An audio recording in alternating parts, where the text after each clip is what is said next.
the county fair. What a vestige of what we have from the World's Fair back in the day, where people would compete for brand new technology in agriculture and electricity and whatever the other colors do in the game. But now you can get a deep fried Snickers and chicken on a stick. You ready to take a look at World's Fair? Let's do it.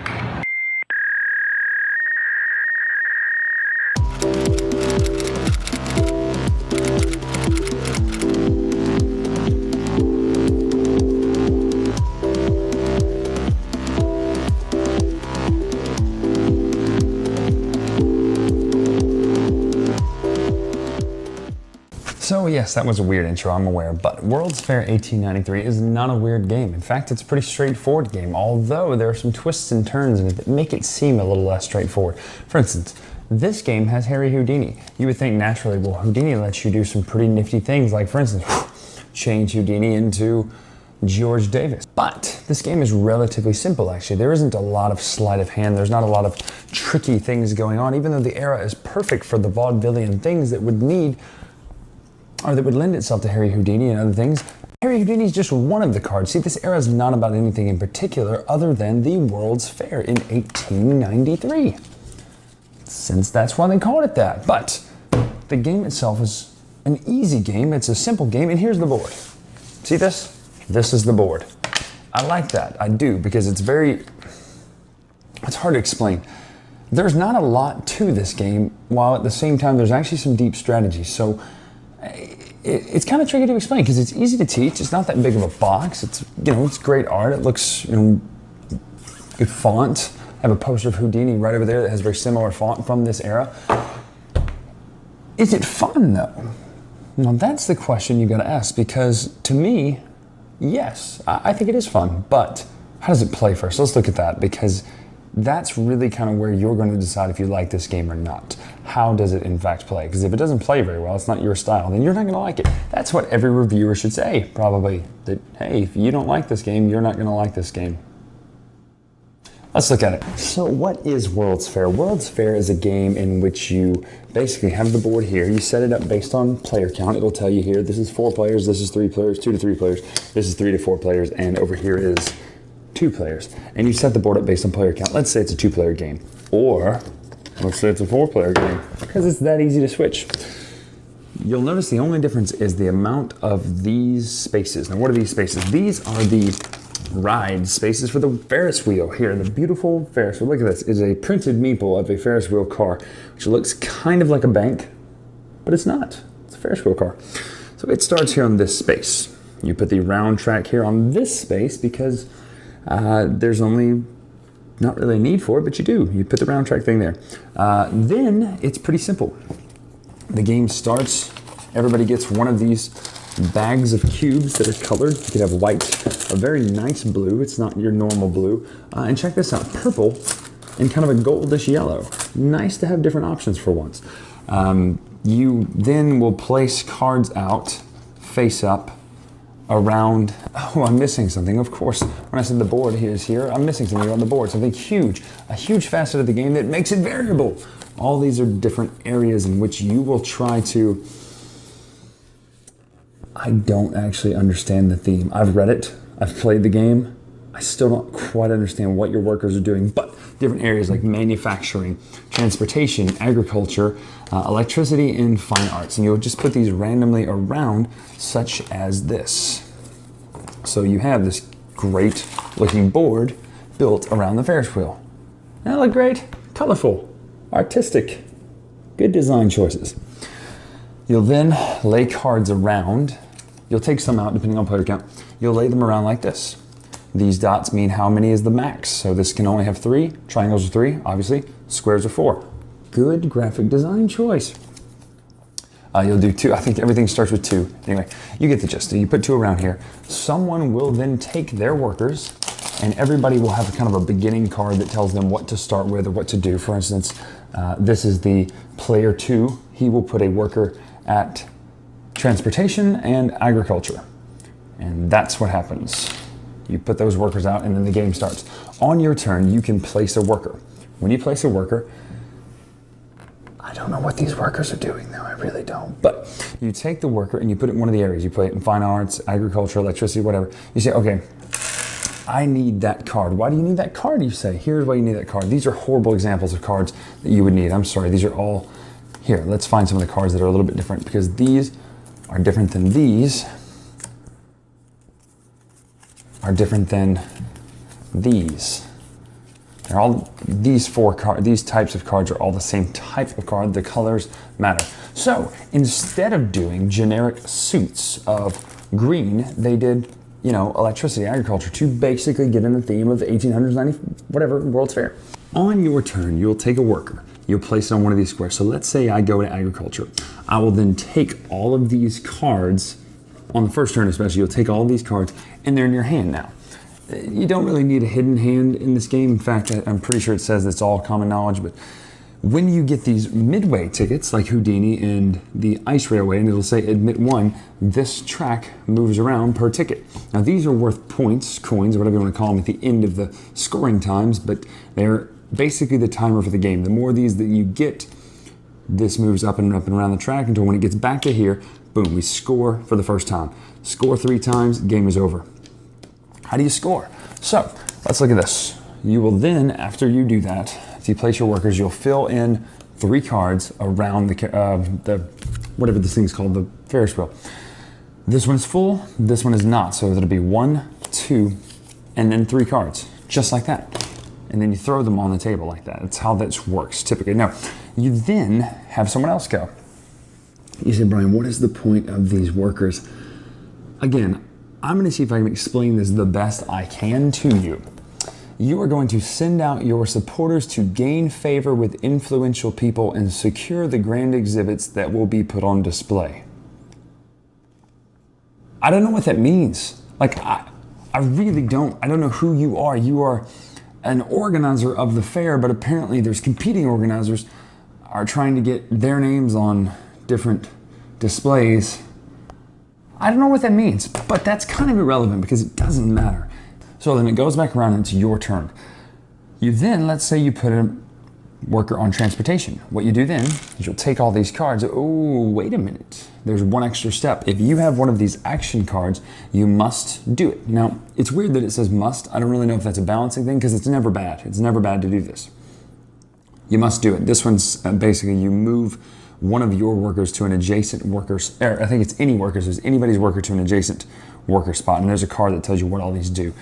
This one lets you put a worker anywhere. This one, George Pullman, lets you put one on the transportation slot. These little action cards happen. So you have to play these before you pick up these. And that's a timing thing, so it stops you from playing the new ones when you get them. So your turn, you place a worker here.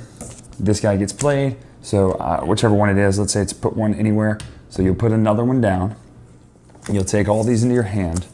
And then if you got any midway tickets, you'll move this up. And then keep these over here.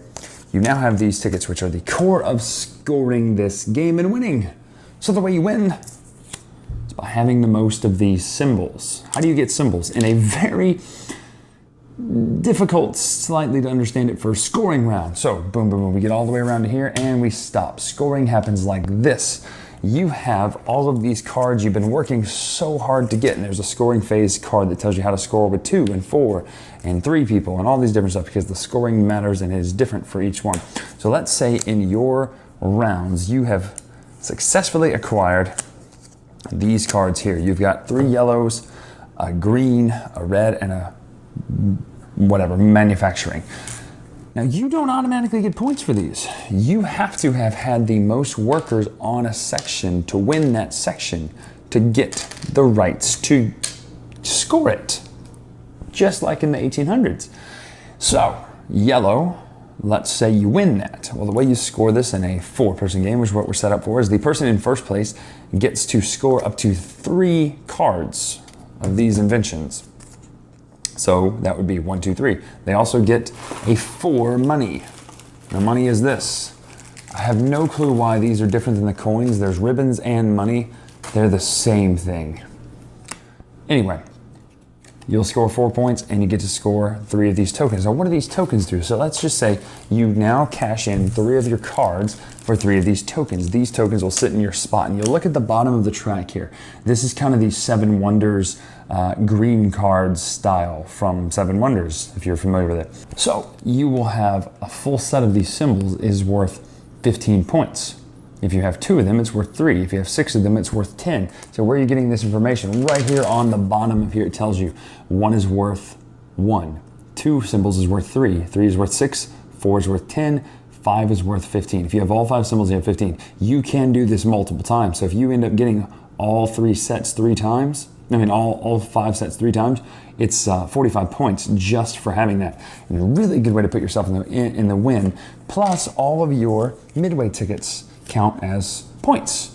That's the game. That's it, period. You do nothing else. You put your guys out there and you try to win these areas, and it's almost worker placement area control in a very abstract looking board, even though the theme is there. So the question is, what do I think of this game? And now I know there was some confusion in the rules, some confusion and some faux confusion a little bit in how I talked about it. I really do like this game. It is a game that is very pretty, and here's why. I'm holding the prettiness. Now the board is cool, yeah, that's neat. You can tell, being a magician, I have all these posters of this classic era. This font and all that stuff really speaks to me. I really enjoy that. But there's something unique about this game that it almost is evocative of something like a Twilight Struggle, one of my personal favorite games of all time. History in a box. You can learn stuff from this game. You say, hey, Bryan, I don't want to learn. I want to play games. Oh, you may not want to learn, but you will. You have to. You don't have to because it's all flavor text. Every bit of this could have been done by doing just colors. For instance, this could be midway ticket 1 and nothing be here. But no. This says Panorama of the Alps. It's an actual exhibit that happened in World's Fair 1893. This one is the scoring card, which these are people who were there in the 1800s. George Pullman, he's owner of the Pullman Palace car in Chicago, industrialist. This is the Japanese vases. All these are different. So red is art. All these are different. Green is agriculture. This is the Deering and Company. Had an exhibit of early reapers and binders. You can't get this in many games. Full pictures, some of them full color, some of them not, of exhibits that actually happened in 1893. If you played Twilight Struggle, sometimes if you play it too much, you just kind of skip past the cards and you look at what they do, +1 influence here. It's kind of the same thing here, but if you take a minute and stop and look, this is the number 999, this is gondolas. All these are actual exhibits and things that were in the 1893 World's Fair. Something else I want to show you, they didn't just stop there, but every single one of these cards has a picture and a little bit of flavor text about something from the World's Fair. An alternating current, telegraph, German village, Moorish palace, Lapland village, all of these things are just tons and tons and tons and tons and tons and tons of theme and history and chock full in these cards. But the cards, you don't have to read them. That is the only problem. It is just flavor text. The theme is in the prettiness. It is definitely a Euro in that sense, that the prettiness is all theme. It is not so much in mechanics. The mechanics are very simple. It's, like I said, area control, worker placement, but not a worker placement in which you get to do things. Although I guess it is, the actions are determined by the cards you have. So instead of worker placement in the sense of I'm doing something, I'm placing a worker here so I can do something this turn, you place a worker where you want to pick up the cards that maybe you can do an action next turn. So in a sense, it is worker placement, area control, all at the same time. It's a good mesh, but it's a secret way to get people into worker placement or area control because the board is so small, the box is so small, and it's such a pretty easy game. You can explain this relatively easy. I kind of kidded about the scoring and all that kind of stuff, but one last thing I want to talk about the theme, and that is this. An actual map of the World's Fair. They did not have to do this. I don't know, the J. Alex Cavern didn't have to do this, did not have to include a World's Fair map with all the different sections. This is agriculture, this is the transportation, and everything here, a map of the World's Fair with where things were. He didn't have to, but he did, because that's the thought that went into this game. Excellent components, excellent font, excellent graphic design all the way through, except this pencil, which literally makes no sense. I have no clue what this golf pencil is here for. But everything about this game, it just drips its theme, and it does a really good job of that. So good job, Foxtrot, good job, Renegade, making a simple, quick game. Is it meaty? Is it deep strategy? No, of course not. But is it fun? Absolutely, because you can knock this game out in 40 minutes max. It doesn't take long. You can't slow it down because those midway cards are going to go out there. Every time you replenish a section, you're going to get more midway cards out there. So instantly, someone's going to end the round. It just happens. And you know it's going to happen. You just hope it doesn't happen yet. So would I recommend World's Fair 1893? Of course. Go out and buy it. If you enjoy history, if you enjoy worker placement, all the stuff I mentioned, get it. If you're looking for an introduction game to people, to these more deep strategy style games, World's Fair 1893 might just be your doorway.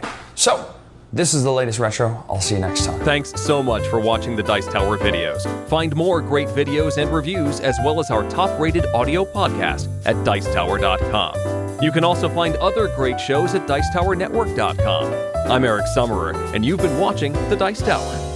The Dice Tower is sponsored by Cool Stuff Inc., where you can find great games for great prices. Cool stuff in stock. Check them out at CoolStuffInc.com.